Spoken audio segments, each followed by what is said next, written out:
Ya, assalamualaikum warahmatullahi wabarakatuh. Waalaikumsalam warahmatullahi wabarakatuh. Alhamdulillahirabbil alamin.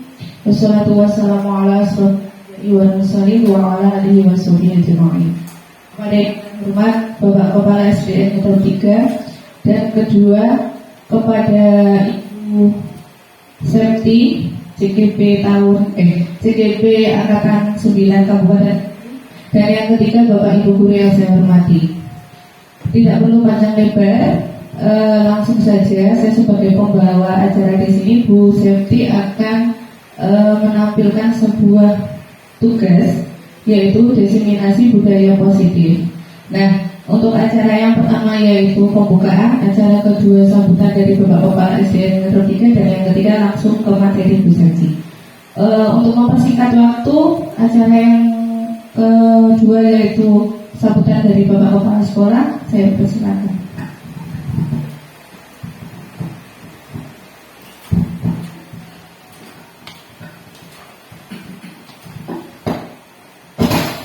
Bismillahirrahmanirrahim. Assalamualaikum warahmatullahi wabarakatuh. Alhamdulillahirabbil alamin, wassalatu wassalamu ala sayyidina Muhammad wa ala sayyidina Muhammad wa sallallahu ajma'in. Yang saya hormati Bapak Ibu semuanya, Bapak Ibu guru SDN Metro 3 beserta karyawan. Di sini yang pertama-tama mari kita panjatkan puji syukur kepada Tuhan Yang Maha Esa, di mana pada siang hari ini kita bisa mengikuti acara tugas aksi nyata dari Bu Septi Ainur Zumratul Solihah sebagai CGP Angkatan 9 Kabupaten Kediri. Salawat dan salam kita berikan kepada Nabi Muhammad SAW yang selalu kita tunggu syafaatnya nanti di yaumul qiyamah. Bapak Ibu, di sini saya sebagai kepala sekolah SDN Metro 3 memberikan motivasi ataupun semangat kepada Ibu Septi, di mana untuk tugas kali ini nanti Bapak Ibu guru semua bisa mengikuti, bisa ikut serta sampai nanti acara diseminasi dari Bu Septi selesai. Untuk itu saya berpesan kepada Bu Septi selaku CGP Angkatan 9 Metro Kediri untuk selalu semangat, terus berinovasi, terus berkarya untuk pribadi secara khusus dan nanti imbasnya kepada anak didik khususnya SDN Metro 3. Semoga nanti hasil dari ini bisa membawa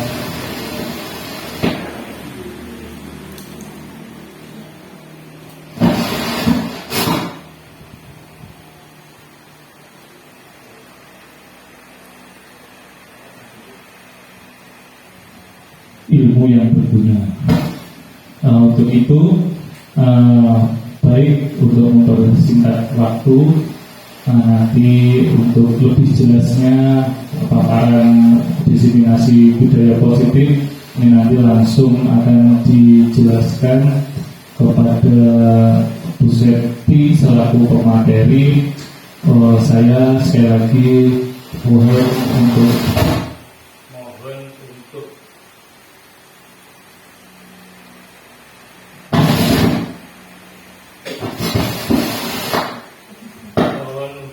Bapak Ibu bisa mengikuti sepenuh hati sampai nanti acara selesai. Itu saja sambutan yang dapat saya sampaikan, Bapak Ibu. Saya berhubungan, mohon maaf. Assalamualaikum warahmatullahi wabarakatuh. Waalaikumsalam warahmatullahi wabarakatuh.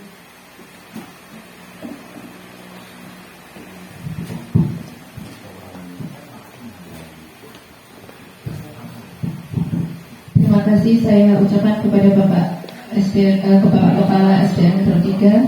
Untuk acara yang ketiga yaitu langsung ke materi diseminasi budaya positif.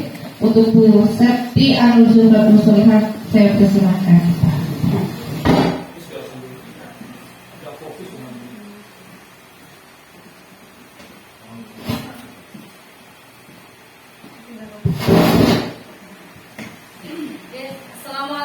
warahmatullahi wabarakatuh. Alhamdulillahirabbil alamin. Hari ini kita dapat berkumpul di sini dalam keadaan sehat walafiat tanpa kurang suatu apapun. Bapak Ibu guru yang terhormat, saya di sini hanya ingin menyampaikan ilmu yang telah terlebih dahulu saya dapatkan. Saya yakin Bapak Ibu guru di sini itu memiliki potensi yang lebih dari saya. Saya juga masih belajar. Di sini saya akan menyampaikan diseminasi budaya positif. Ini adalah modul 1.4 di pembelajaran saya sebagai guru penggerak angkatan ke-9 Kabupaten Kediri. Pada modul ini kita nanti akan belajar banyak tentang budaya positif yang ada di sekitar kita. Mungkin kita setiap hari itu sudah membiasakan budaya positif ini, tapi terkadang pembiasaan yang kita lakukan itu masih kurang tepat. Bukan salah ya Pak Bu, tapi kurang tepat. Nah, ini nanti kita akan belajar tentang budaya positif. Oke, Bapak Ibu semua, saya mohon izin untuk menyampaikan materi ini sebagai salah satu pemenuhan tugas saya sebagai aksi nyata di modul 1.4. Oke, Bapak Ibu semua, masih semangat? Semangat! Ya, masih semangat? Semangat! Kelihatannya masih pagi sekali ya Pak Bu? Oke, sekarang saya sebelum memulai saya mau mengecek konsentrasi Bapak Ibu guru. Kita akan berhitung ya Pak Bu. Ketika nanti kelipatan 3 atau angka 3, silahkan nanti tepuk. Contoh, atau lu angka 1. Bum, tutup 2. Bu Anis. Nah, kita nomor gede. Konsentrasi 4 no Bu. 4, 5.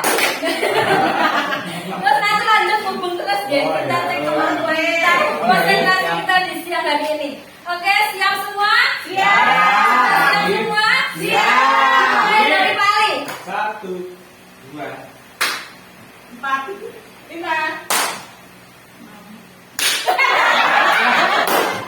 Wajibnya pinter Pak. Wajibnya pinter Pak. 7. Jangan kembali lagi. Pak Talu, mulai dari Pak Talu saja kalau gitu. Nanti salah lagi. Nanti ke situ terus loh Pak. Saya ikutan. buat pot. Dua baru.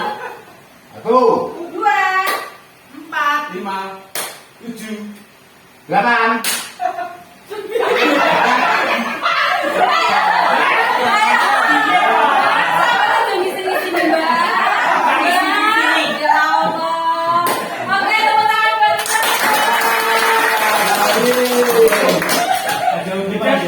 Ternyata kalau kita sendiri yang melakukan itu kita agak grogi-grogi gimana gitu ya.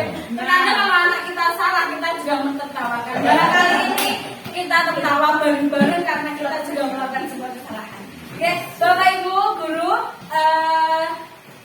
dari slide saya di sini ada kata budaya positif. Apa yang ada di benak Bapak Ibu guru sekarang tentang budaya positif ini? Apa yang terbesit? Napa Pak Ali? Menghormati teman. Menghormati teman. Ada yang lain? Apa ya kira-kira budaya positif itu? Berdoa sebelum belajar. Berdoa sebelum belajar boleh. Tidak membeda-bedakan boleh. Suka membantu. Suka membantu boleh. Yang belum ayo. Ayo. Apa? Apa jawab? Saling menghargai. Ada yang lain? Ada yang lain? Ada yang lain? Dan nanti kita akan bahas lebih dalam lagi tentang budaya positif. Sekarang akan saya lanjutkan di slide selanjutnya. Nah, ini ada pertanyaan Pak Bu. Kalau panjenengan sedanten kan sering sekali memberikan pertanyaan kepada anak-anak. Sekarang saya ganti yang kasih pertanyaan kepada panjenengan semua. Bagaimana pendapat Ibu dan Bapak Guru? Setuju atau tidak? Tengge. Pertanyaan yang pertama. Pemberian hukuman dapat mendisiplinkan siswa. Jujur buat nusa repek-repekan, buat nusa podo-podoan pakai. Acakku mohon, ya mohon. Mboten usah. Gimana menurut jenengan? Siapakah yang setuju ajukan tangan? Nah, setuju. 1, 2, 3, 4, 5 orang. Siapa yang tidak setuju? Aduh, Pak Pri. Yang Pak Pri, buat nama-nama Pak Pri. Yang kedua, pemberian hadiah meningkatkan prestasi siswa. Prestasi siswa. Setuju napa mboten? Yang setuju? Yang setuju? Oke, semuanya setuju. Yang ketiga, guru harus mampu memberikan solusi untuk setiap siswa yang bermasalah. Setuju betul? Setuju. Mantap sekali. Yang keempat, guru berperan sebagai teman bagi siswa. Oke. Dari semua pertanyaan ini Bapak, nanti muaranya kita akan bahas di modul saya ini. Tetapi mungkin nanti kita akan melihat ada yang benar dan ada yang salah. Karena di modul ini kita nanti juga akan membahas tentang ini. Oke, sekarang kita lanjut budaya positif. Jadi Bapak Ibu semuanya tadi sudah menyebutkan bahwa budaya positif itu tadi saling menghargai, terus berdoa sebelum makan, saling menghormati dan lain sebagainya. Jadi intisari dari budaya positif itu perubahan dari nilai-nilai atau keyakinan universal yang ditetapkan di sekolah. Pastinya nilai-nilai ini yang baik apa yang buruk Pak Bu? Baik. Jadi kita menanamkan perwujudan nilai-nilai, pastinya nilai-nilai yang baik. Gak mungkin kan kita mengajarkan yang buruk kepada anak-anak. Setuju? Setuju. Oke, kita lanjutkan lagi.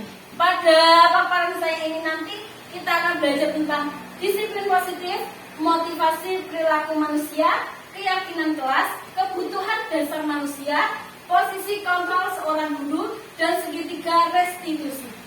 Dari beberapa paparan ini, kira-kira yang paling menarik dari Bapak Ibu guru yang mana? Dari Bu Denes? Pak Bu? Disiplin positif. Pak Pri? Sama, Disiplin positif. Pak Dedi? Apa Pak kira-kira Pak? Yang menurut Pak Dedi itu sangat menarik. So, untuk Pak 1, 2, 3, 4. Posisi kontrol seorang guru. Pak Ali, menurut Pak Ali, yang mana bagian yang paling menantang? Yang paling menarik? Kebutuhan dasar manusia. Kebutuhan dasar manusia. Pak Lu. Kita lanjut. Apa Bu kira-kira Bu? Yang mana yang paling menantang atau ini apa sih sebenarnya? Boleh. Kepo. Apa Bu? Monggo Bu. Apa ya? Mungkin keyakinan kelas. Keyakinan kelas boleh. Bu Anis, monggo yang mana Bu kira-kira? Dari posisi kontrol seorang guru. Buatan usah khawatir Pak Bu, ini nanti akan saya bahas semuanya di sini. Oke, nanti insya Allah saya akan paparkan. Oke, selanjutnya saya punya games.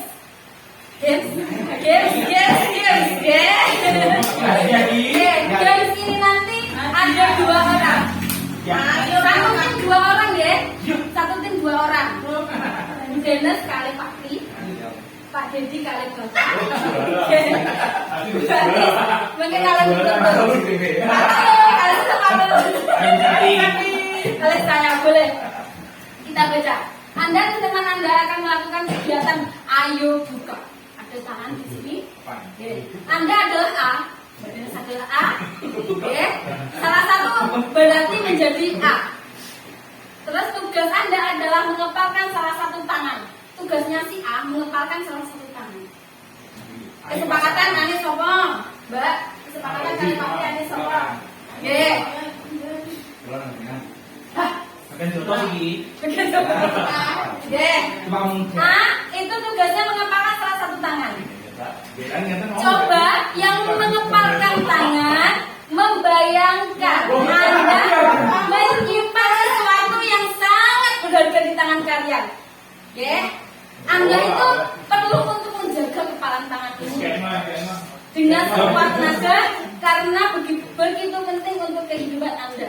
Tugasnya B, orang B itu mencoba dengan segala cara untuk membuka kepalan tangan Anda.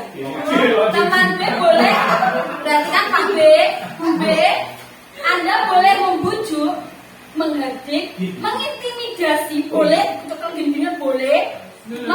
merayu, menggoda, menggelitik, bahkan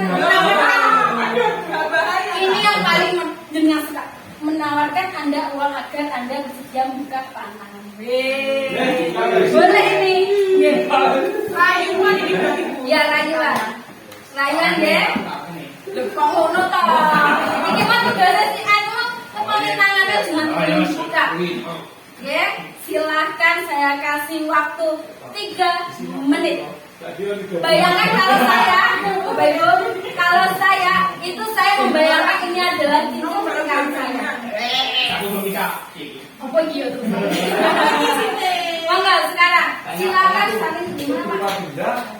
Sembarang Bapak ini ya uang 10 juta juga boleh. Monggo sekarang silakan A dan B bernegosiasi untuk membuka kepala ini. Nah, ini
Oke, sudah cukup Bapak Ibu.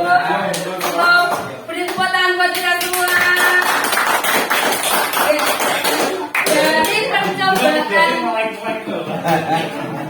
Jadi percobaan ini tadi itu bisa kita ambil sebuah inti dari posisi kontrol kita, diri kita.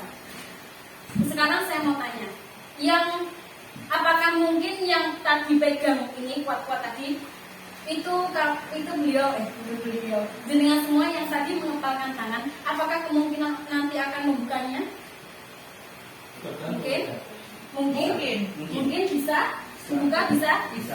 Apakah jenengan mungkin nanti akan tetap menggenggam teguh apa yang jenengan punya? Mungkin. Jadi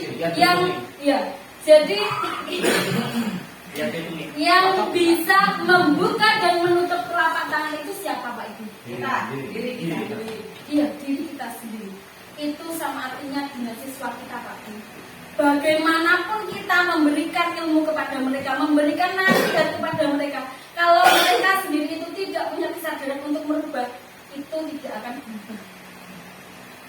Sebenarnya bukan kita yang mengontrol mereka, tapi diri mereka sendiri itu yang mengontrol dirinya sendiri untuk berbuat baik. Contoh, anak yang biasanya nggak bawa buku, kita kan sering Pak Bu, kita tolak nggak bawa buku gitu. Sesok digawa, caranya piye gawa nih?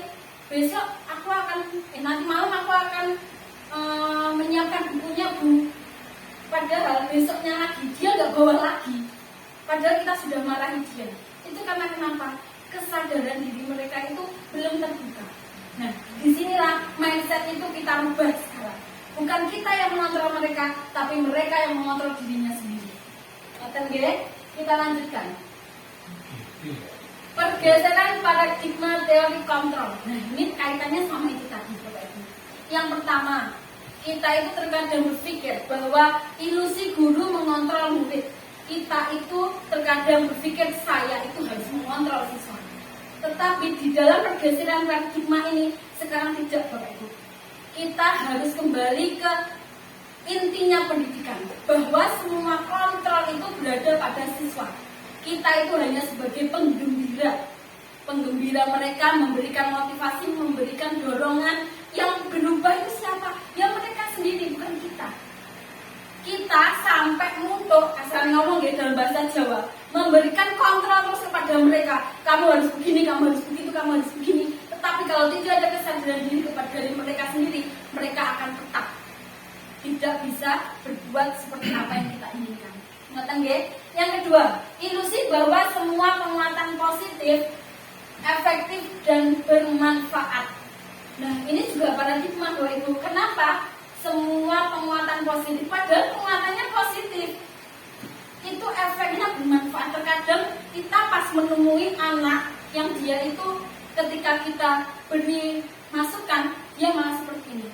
Aku kok dimarahi ibu guru yo, piye yo, perasaanku kok malah nggak penak, kalau aku malah cegah sekolah. Nah, disinilah Bapak Ibu, pengaruh positif itu belum tentu memberikan manfaat yang positif juga.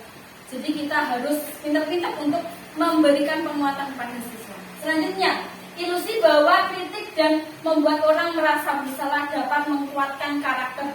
Ini juga yang salah sekali sebenarnya.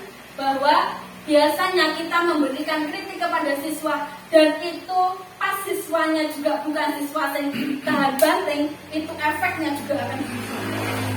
Jadi sebenarnya kalau belajar tentang paradigma teori kontrol ini, saya sendiri itu ya Bapak Ibu, saya bingung.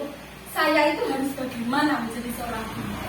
Karena kenapa? Ketika kita mengontrol siswa, ternyata kita nggak boleh terlalu mengontrol siswa. Kita itu hanya bisa mengarahkan siswa. Yang berubahnya ternyata siswa. Itu. Selanjutnya yang keempat, ilusi bahwa seorang dewasa memiliki hak untuk memaksa. Biasa ini kita lakukan. Saya sendiri juga biasa melakukannya. Nah, sapu, kotor lantainya. Kita kan memaksa kehendak mereka. Padahal mereka terkadang seperti ini. Bu, saya tadi sudah nyapu loh Bu. Tapi teman-teman itu loh Bu, tadi jalan-jalan terus. Nah, kita biasanya, wes gak ngerti bu guru seperti apa. Pokoknya disapu, pokoknya resik. Nah, disinilah Bapak Ibu, kita itu dalam mengontrol siswa itu terkadang kita yang salah. Kita sebagai guru yang salah. Oke, kita lanjut lagi. Nah, bagaimana seorang bisa berubah dari paradigma stimulus respon kepada pendekatan teori kontrol? Ini yang stimulus respon, ini yang teori kontrol yang sebelah sini Bapak Ibu.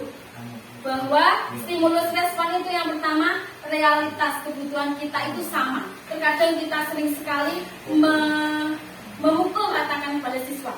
Iki siswa ini butuh kode cek. Padahal di dalam teori kontrol itu kebutuhan dari setiap anak itu berbeda. Ini mindset yang harus kita rubah sebagai seorang guru. Selanjutnya, semua orang memiliki hal yang sama di dalam stimulus respon. Kenyataannya di dalam teori kontrol setiap orang memiliki gambaran yang berbeda. Terkadang kita kalau menemukan anak yang A yang sedikit aneh, itu terkadang kita bilang gini, cari muakan untuk jenis, dia tuh caranya cari. Ternyata itu mereka itu punya gambaran yang berbeda.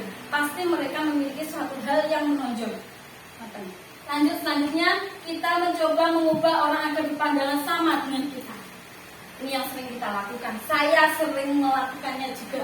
Padahal dalam teori kontrol, kita berusaha memahami pandangan orang lain tentang dunia. Terkadang anak yang tidak bisa menulis dan menghafal, dia malah pintar menggambar dan mewarnai.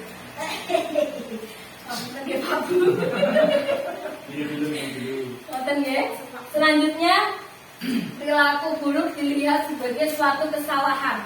Sedangkan di dalam teori kontrol, semua perilaku memiliki tujuan. Anak melakukan sebuah kesalahan pasti dia punya tujuan. Tapi terkadang kita langsung fokus ke kesalahannya mereka. Nyapa lewat mayu-mayu, padahal dia lari-lari itu punya tujuan. Itu yang harus kita rubah. Selanjutnya, orang lain bisa mengontrol saya dalam teori respon. Dalam teori kontrol hanya Anda yang bisa mengontrol diri Anda, sama dengan telapak tangan tadi. Kita itu yang mengontrol, kita bisa membuka dan menutup. Selanjutnya saya bisa mengontrol orang lain, Anda tidak bisa mengontrol orang lain. Jadi itu perbedaannya. Oke, selanjutnya ya Pak Bu. Ini tentang disiplin positif. Tadi budaya positif, sekarang kita lari ke disiplin. Terkadang kita di dalam disiplin positif ini, pikiran kita itu masih tentang ketertiban. Terus kepatuhan. Padahal bila kita menengok pada disiplin positif yang sekarang ini, itu merupakan salah satu cara menerapkan disiplin yang bertujuan untuk menumbuhkan kesadaran serta memberdayakan anak untuk melakukan sesuatu tanpa sogokan, ancaman maupun dukungan. Bisakah Bapak Ibu kita terapkan ini kira-kira? Bisa Pak Bu kira-kira? Bu Anies kok menengah toh? Bisa nggak Pak Bu kira-kira? Masih di dalam hati seperti ini. Iya carane, bocah kayak mau kuwi, gitu ya. Saya dulu juga sama seperti itu, bahwa penerapan disiplin positif ini untuk membiasakan siswa tanpa adanya paksaan, sogokan, ancaman, dan dukungan. Saya kira dulu itu mustahil.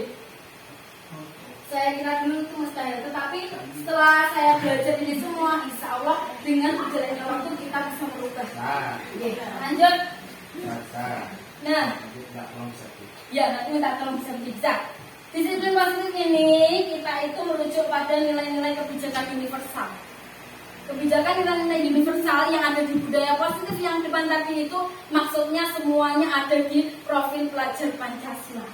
Jadi kita nanti akan mengarahkan siswa untuk mandiri, beriman bertakwa kepada Tuhan Yang Maha Esa, berkebinekaan global, bergotong royong, kreatif, bernalar kritis. Ini adalah nilai-nilai kebijakan universal yang akan kita tanamkan kepada peserta kita. Tadi siapa yang senang dengan motivasi perilaku manusia? Gak ada, gak apa-apa. Ini saya sampaikan ya Bapak Ibu, motivasi perilaku manusia. Ternyata manusia itu berperilaku itu ada motivasinya. Tidak mungkin tidak ada motivasinya. Ada 3 motivasi yang mengontrol perilaku manusia. Yang pertama, menghindari ketidaknyamanan atau hukuman. Betul salah Pak Bu? Betul apa salah? Ya. Selanjutnya yang kedua, mendapatkan imbalan atau penghargaan. Betul apa salah Pak Bu? Betul. Yang ketiga, menghargai diri dan menjadi orang yang mereka inginkan. Ya. Ini adalah ketiga perilaku, motivasi perilaku manusia. Bukan hanya anak-anak Pak Bu, kita pun juga sering melakukannya. Kita melakukannya yang mana Pak Bu? Yang 1, 2, apa 3? 1. Jujur banget Bapak, 1. Yang lain kira-kira kita sering melakukan yang mana? Motivasi kita yang mana? 2. Saya nggak tahu saya nomor 3 ini orangnya taktik open. Gak ada yang mau pilih 3. Gak ada. Bu Aris kalau itu pengen pilih 2. Kalau 3 nggak jujur, ayo bener enggak ya? Oke. Kita itu terkadang biasanya. Kita biasanya itu sering melakukan 1 sama 2. Sebagai contoh apa? Kita berangkat pagi untuk apa Pak Bu? Kita berangkat pagi untuk apa? Disiplin, beneran disiplin. Apa kamu motivasi kita berangkat pagi itu untuk apa? Sipres. Jujur sipres. Kalau untuk sipres itu menanggulangi apa Pak Bu? Hukuman betul sekali. Nah TPP gak bakalan cair. Nah itulah Pak Bu, kita itu sering memotivasi diri kita itu sering sekali yang nomor 1 dan nomor 2. Padahal yang sempurna seperti bidadari itu ada di nomor 3.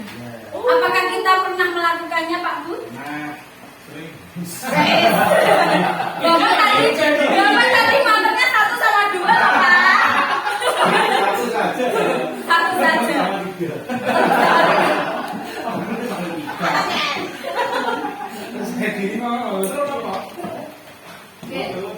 Jadi memang motivasi perilaku manusia itu sebenarnya kita itu sebenarnya harus menjadi yang nomor 3 Pak Bu. Apalah daya kita sebagai manusia nih Pak Bu, kita masih sering menjadi 1 dan nomor 2. Tetapi Bapak Ibu monggo sekarang kita belajar yang nomor 3. Saya mengajak karena saya juga belum. Saya sering sama 2. Seperti Pak Bu, kita belajar bareng, kita berubah bareng. Insya Allah.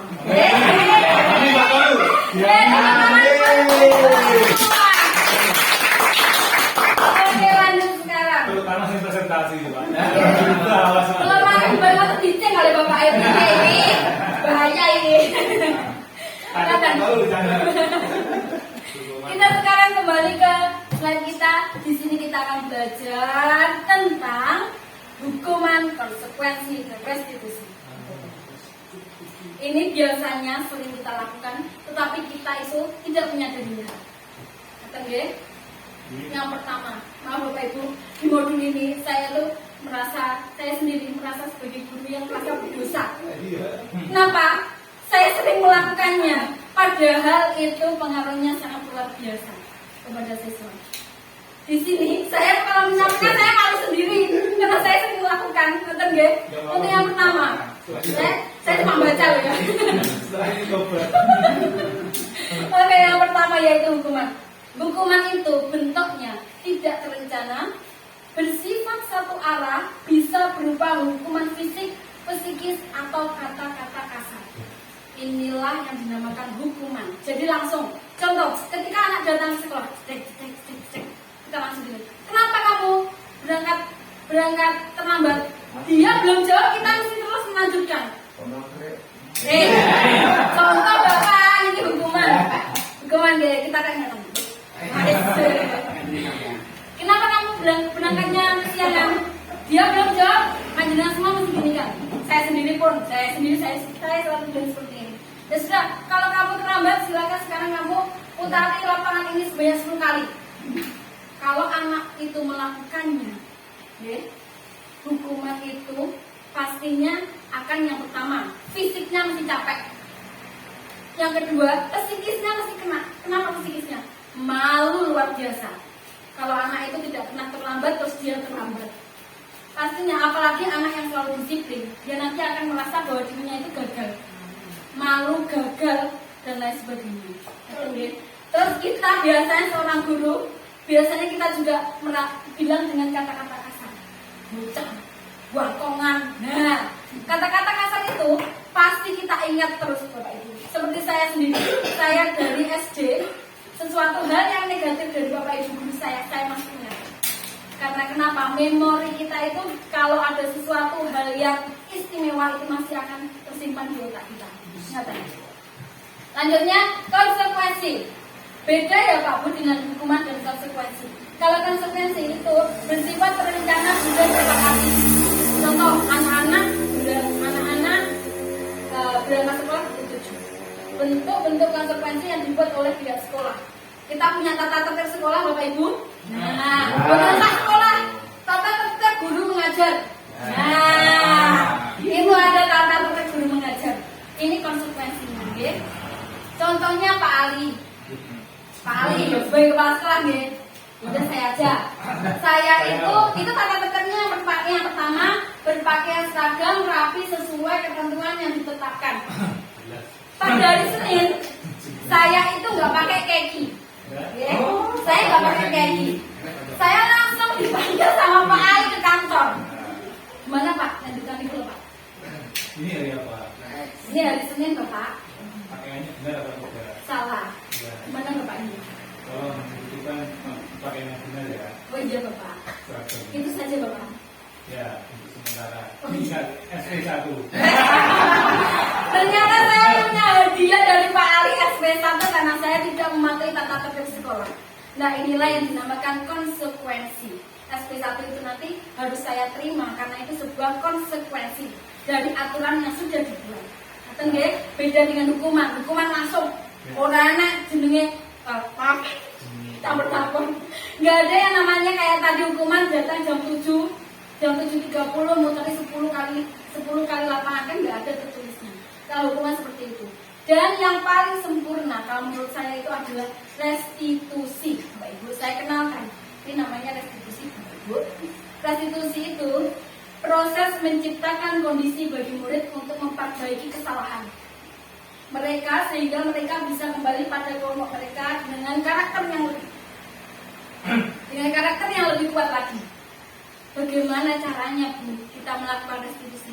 Ini adalah pembiasaan yang harus kita lakukan Pak Bu. Kita sering menggunakan hukuman dengan konsekuensi. Sekarang kita bergeser ke restitusi. Restitusi ini yaitu menyadarkan siswa. Sama dengan telapak tangan tadi Bu, yang bisa merubah dirinya sendiri adalah yang bisa berubah perilakunya itu adalah dirinya sendiri yang bisa mengubahnya. Ya? Jadi kalau restitusi itu kita menyadarkan siswa, menyadarkan bukan dikuaploki, bukan, tapi disadarkan. Anak-anak bagaimana tadi, kenapa kamu terlambat? Saya terlambat karena tidak bangun siang, Bapak Ibu. Saya bangun siang, Bu. Kenapa bisa bangun siang? Kita harus mengerti alasannya terlebih dahulu. Saya semalam bantuin ibu milih jagung. Terus menurut kamu itu hal itu baik apa tidak? Nah, kita sadarkan kepada dia dulu. Wah, hal itu nggak baik karena saya terlambat dan ketinggalan pelajaran. Nah, terus kamu apa yang kamu lakukan? Nah, itu yang harus dilakukan oleh seorang guru seharusnya. Tetapi kita terlalu turun temurun ya Bapak Ibu, dari dulu sampai sekarang kita selalu menggunakan hukuman yang konsekuensi. Lanjut ya Pak Bu. Niki nenten beberapa kata antara hukuman dan konsekuensi. Kira-kira Pak Bu, yang pertama, ini contoh-contoh bentuknya ya. Yang pertama, mencatat 100 kali di dalam buku tulis, saya tidak akan terlambat lagi karena terlambat ke sekolah. Ini termasuk konsekuensi apa hukuman kira-kira Pak? Hukuman? Ya, bisa dicatat di Dennis. Hukuman, nomor 1, hukuman. Nomor 2, lari mengelilingi lapangan basket 2 kali karena terlambat hadir di sekolah. Hukuman apa konsekuensi? Hukuman. Apa pun hukuman. Yang ketiga, membersihkan coretan yang dibuat di meja tulis. Hukuman apa konsekuensi? Membersihkan coretan yang dibuat di meja tulis. Kesepakatan apa nih? Konsekuensi. Mau dijelaskan jelas konsekuensi. Selanjutnya, murid diminta untuk push up 15 kali karena tidak menggunakan masker di sekolah. Hukuman apa konsekuensi? Apa? Hukuman? Ya, hukuman jelas. Selanjutnya, menggantikan kertas tugas teman yang telah dicoret. Konsekuensi. Lanjut, berjemur di lapangan basket pukul 12 siang karena mengobrol dengan teman. Apa ini? Apa? Hukuman. Oke, hukuman. Selanjutnya, murid diminta bertelanjang kaki sepanjang hari karena tidak menggunakan sepatu warna hitam sesuai peraturan sekolah. Hukuman apa konsekuensi? Kita pikirkan bersama. Konsekuensi. Perlu diingat Bapak Ibu, kalau hukuman itu melibatkan rasa malu yang luar biasa.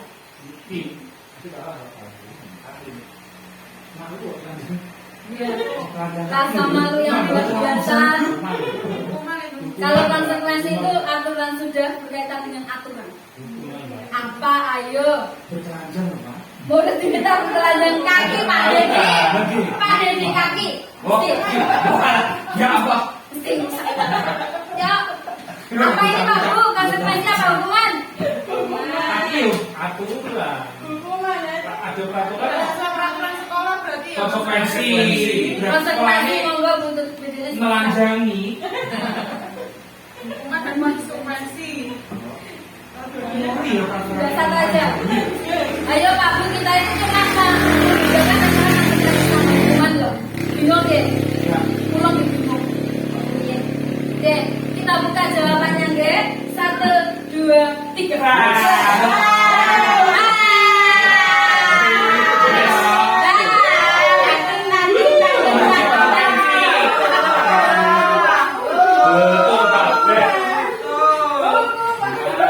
Bertelanjang kaki hukuman. Kan menimbulkan rasa malu yang luar biasa Pak. Kalau udah cacat daripada diisin. Ya, salah berapa bedanya? Salah 2. Tepuk tangan buat kita semua.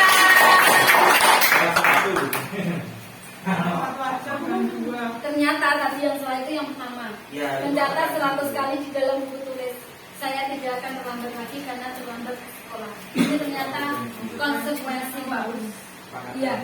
Karena ini kaitannya mesti dengan kesepakatan kelas.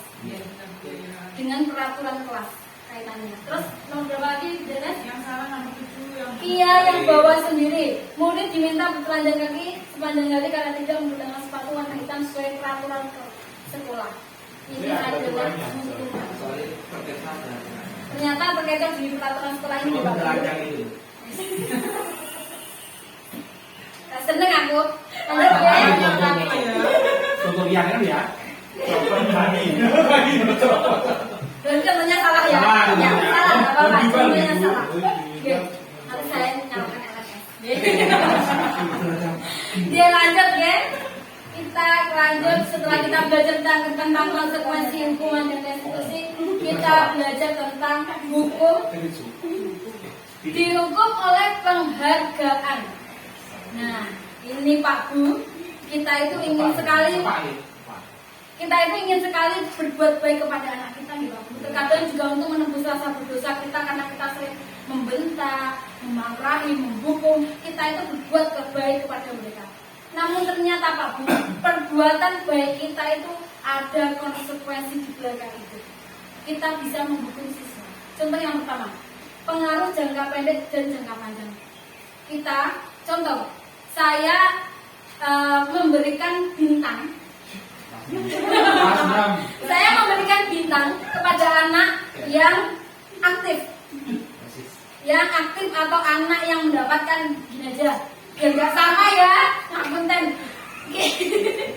Saya memberikan bintang kepada anak yang nilainya 100, selalu mendapatkan 100.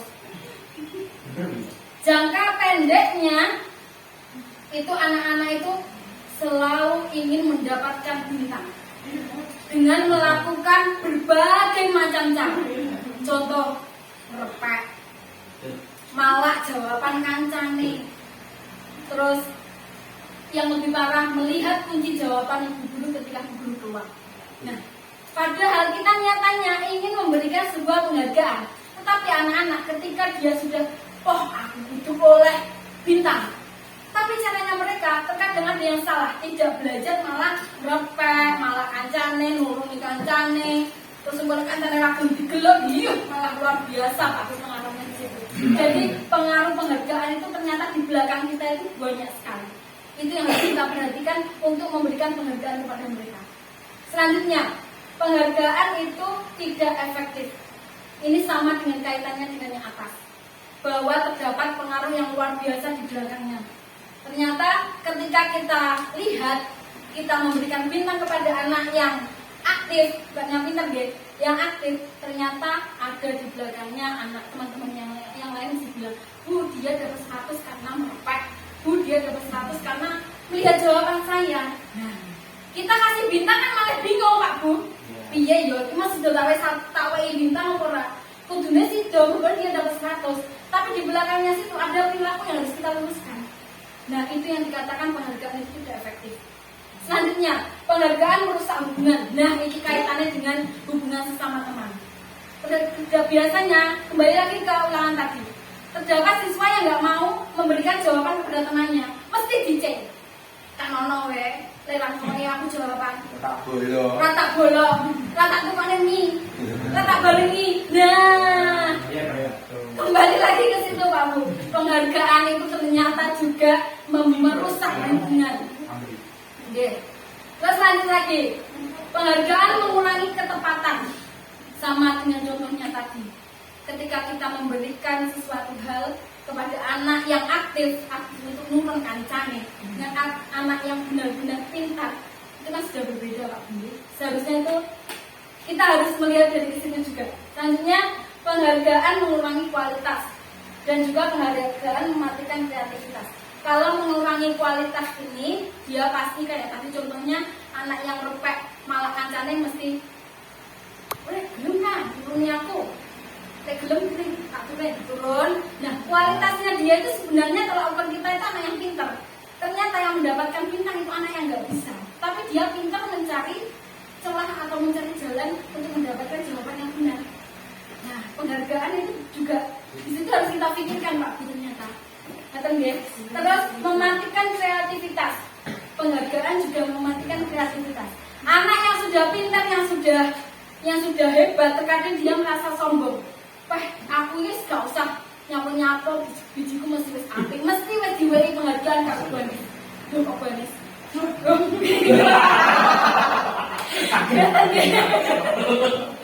Lanjut, penghargaan itu membukuh sama dengannya saya dapatkan tadi. Ngoten nggih Pak Bu. Bagaimana Pak Bu? Setelah dari sini adakah yang ingin ditanyakan? Dari sini dulu. Pas, lanjut ya. Kita akan belajar tentang keyakinan kelas. Pak Bu, di sini ada pertanyaan. Mengapa keyakinan kelas bukan peraturan kelas? Perbedaannya di mana ya Bu? Keyakinan sama peraturan. Ada yang bisa membantu saya? Banis. Keyakinan kelas sama peraturan kelas itu bedanya apa? Menurut saya keyakinan itu sudah menjadi kesepakatan bersama. Kalau peraturan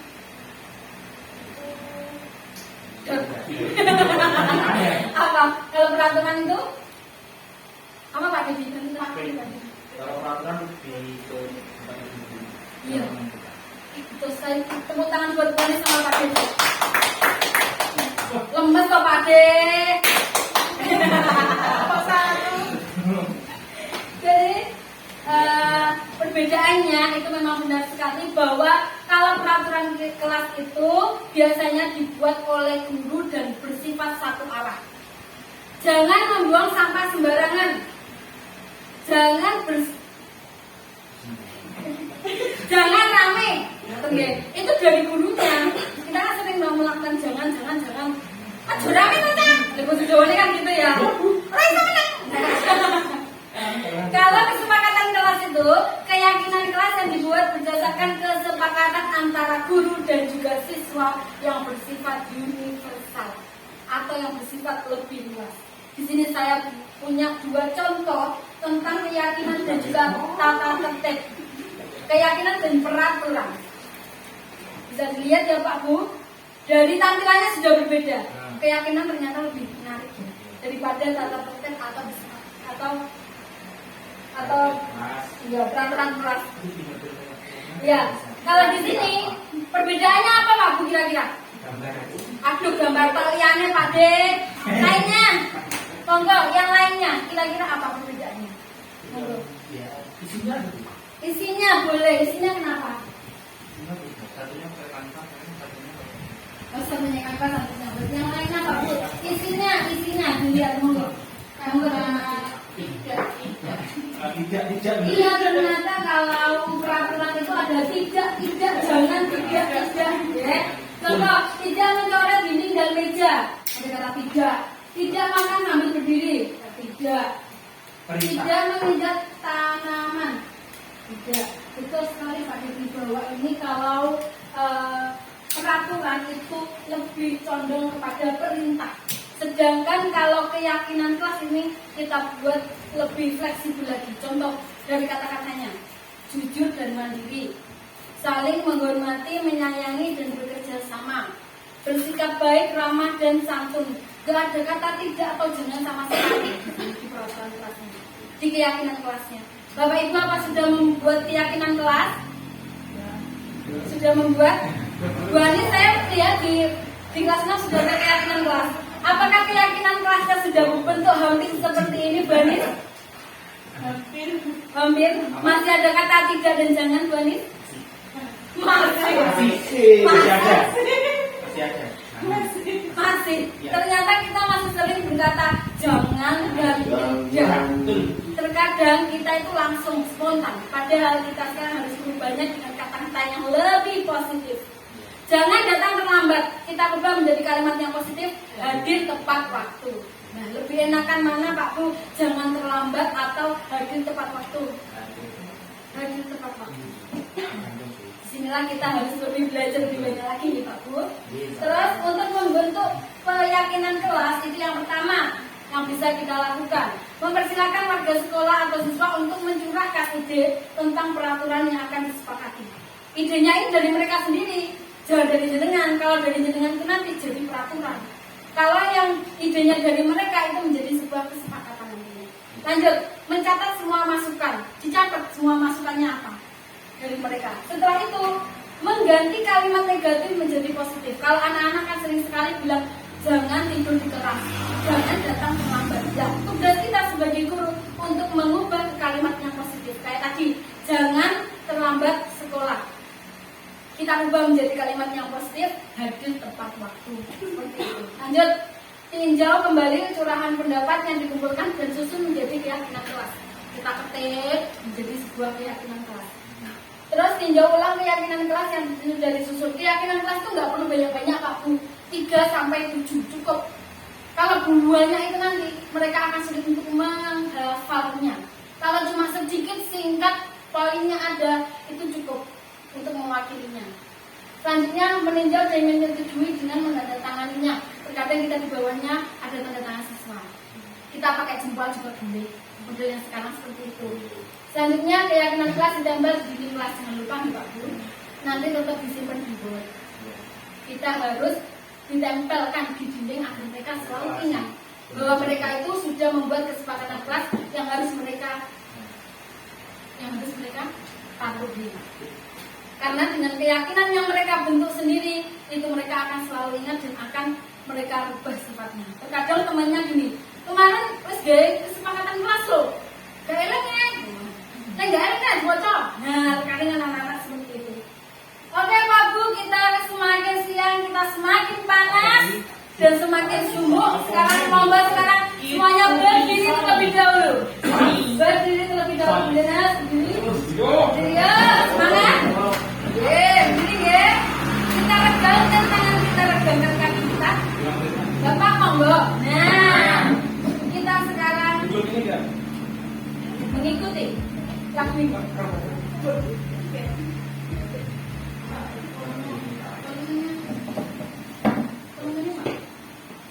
Kita ikuti ya Pak Bu, sesuai video. Oke?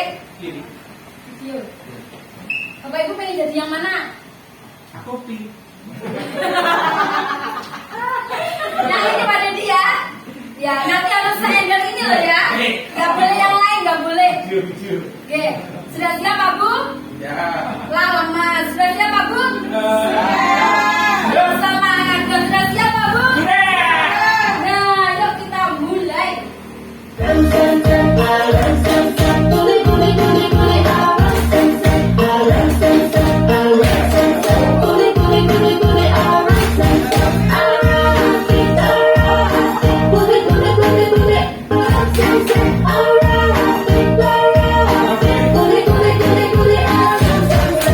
Now kids, let's do it faster.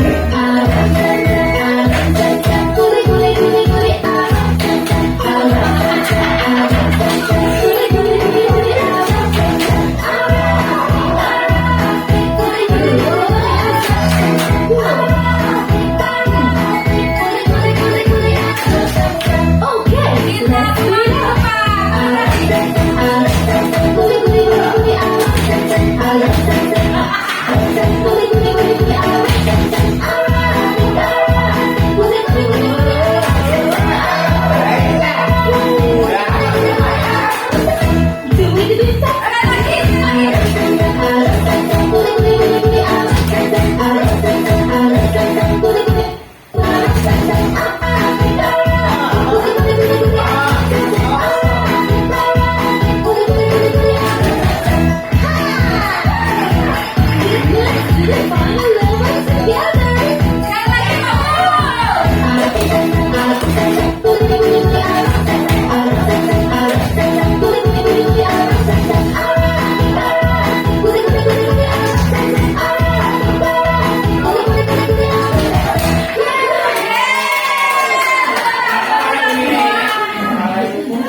Gimana Pak Bu, sudah semangat lagi?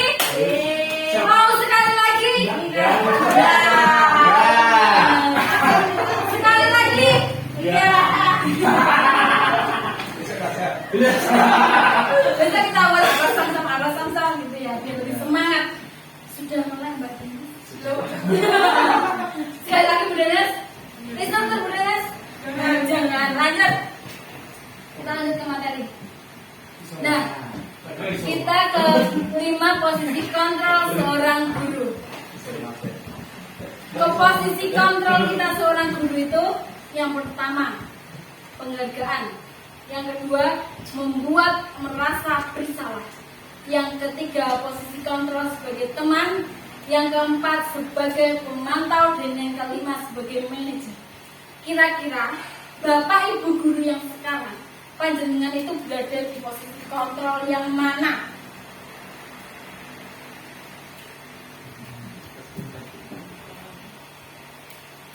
Panjenengan sebagai 5. manajer, tentu kepala sekolah. Aku lali. Oke. Makanya jenengan kalau bicara definisi ini kita dapat tiga bu, tiga sebagai teman, tiga. Jenengan pemantau, sebagai pemantau, Pak Pri, pemantau, Walis, Pembuat merasa bersalah. pemantau. Lanjut, Dua berjibarai. Dua. Coba. lagi jujur banget. Dua. Ini adalah 5 posisi kontrol kita sebagai seorang guru. Terkadang kita sering melakukan, kita manusia ya Pak Bu, melakukan membuat rasa bersalah.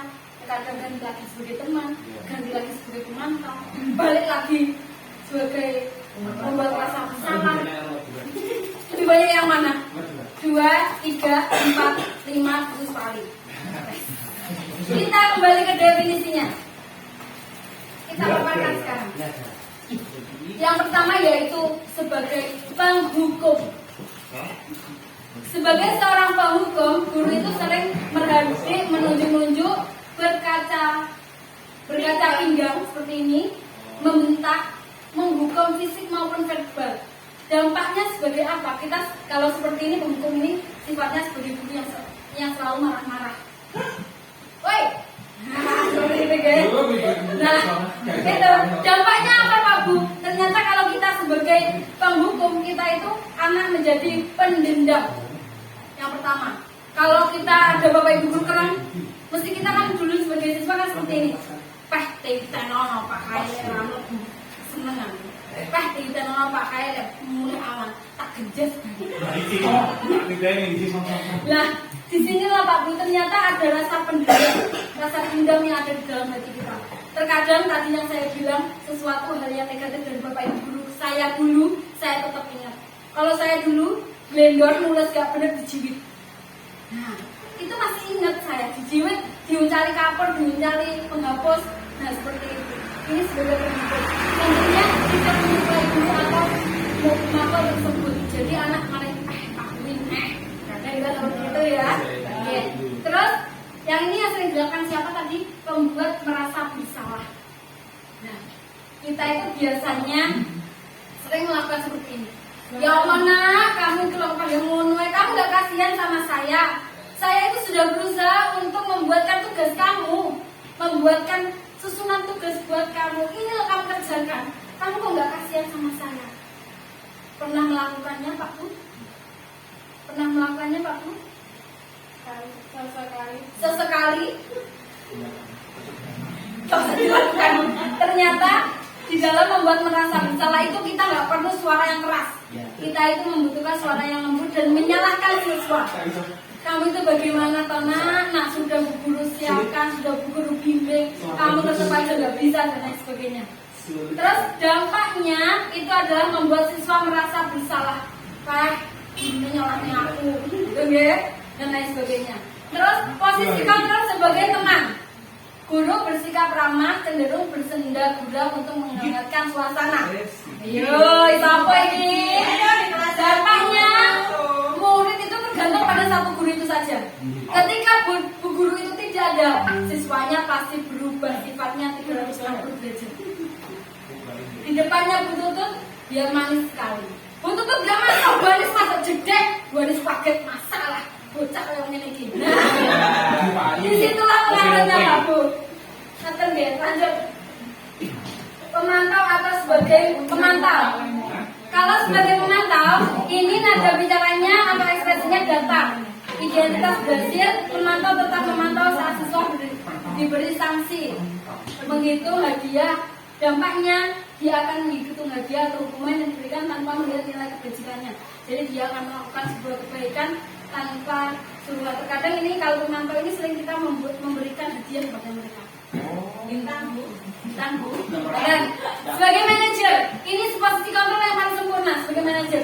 Suaranya lembut, tercipta identitas positif, mengajukan pertanyaan, serta membantu siswa menyelesaikan masalah. Dan dampaknya murid mandiri. Di sini akan saya tunjukkan 5 posisi kontrol itu di dalam penerapannya seperti apa.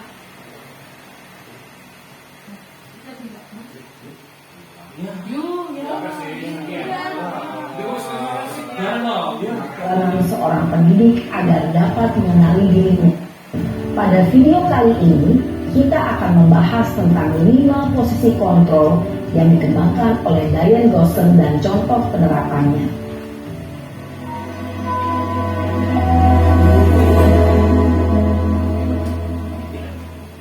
Lima posisi kontrol itu adalah 1.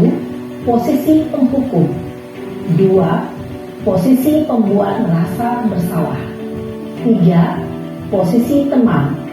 4. Posisi pemantau atau monitor. Dan 5. Posisi manajer. Untuk lebih memahami kelima posisi tersebut, mari kita saksikan kasus Naren yang terlambat hadir 20 menit di sekolah dan melihat bagaimana kelima posisi kontrol dalam menghadapi masalah tersebut.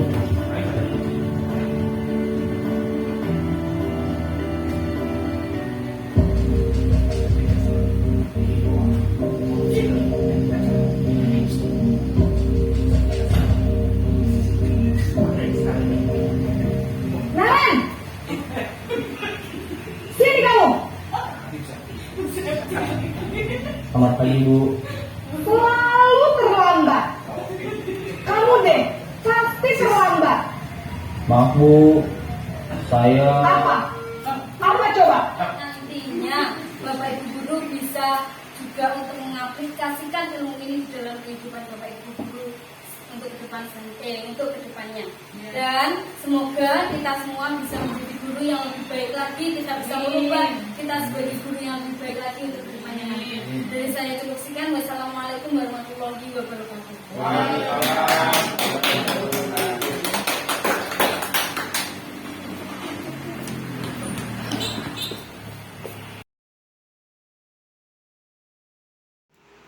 Kesimpulan yang dapat saya sampaikan, intinya kita memang benar tidak bisa mengontrol siswa. Yang bisa mengontrol siswa adalah diri siswa sendiri. Seperti kita pun juga nggak boleh terlalu enak-enak. Nah, itu biar anak memiliki kesadaran sendiri seperti itu. Terima kasih, tepuk tangan buat Bu Tutut.